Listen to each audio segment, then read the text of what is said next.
ఉక్రెయిన్పై డ్రోన్లు క్షిపణులతో విరుచుకుపడుతున్న రష్యా కీలక విషయాన్ని వెల్లడించింది.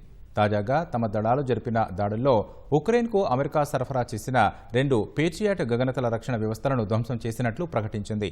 డ్రోన్ ఆపరేటర్ శిక్షణా కేంద్రాలు, తాత్కాలిక విస్తరణ కేంద్రాలను లక్ష్యంగా చేసుకున్నట్లు తెలిపింది. రష్యా దాడులను సమర్థంగా తిప్పికొడుతున్నట్లు ఉక్రెయిన్ పేర్కొంది. మరోవైపు ఉక్రెయిన్కు మరిన్ని పేట్రియాట్ గగనతల రక్షణ వ్యవస్థలను అందజేయనున్నట్లు అమెరికా ప్రకటించింది. 3 ఏళ్లుగా ఉక్రెయిన్తో సాగుతున్న యుద్ధంలో రష్యా దూకుడును పెంచింది. ఉక్రెయిన్పై డ్రోన్లు క్షిపణులతో విరుచుకుపడుతోంది. తాజాగా ఉక్రెయిన్లోని డొనెట్స్క్ ప్రాంతంలోని 2 స్థావరాలను మాస్కో ఆధీనంలోకి తీసుకున్నట్లు రష్యా రక్షణ శాఖ తెలిపింది.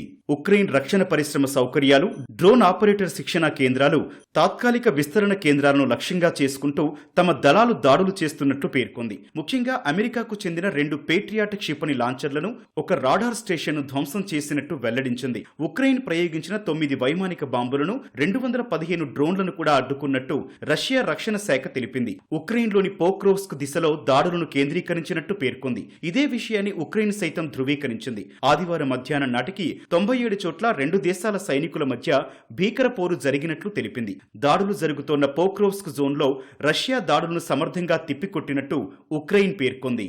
మరోవైపు ఉక్రెయిన్కు మరిన్ని పేట్రియాట్ గగనతల రక్షణ వ్యవస్థలను అందజేయనున్నట్టు అమెరికా అధ్యక్షుడు డొనాల్డ్ ట్రంప్ ప్రకటించారు.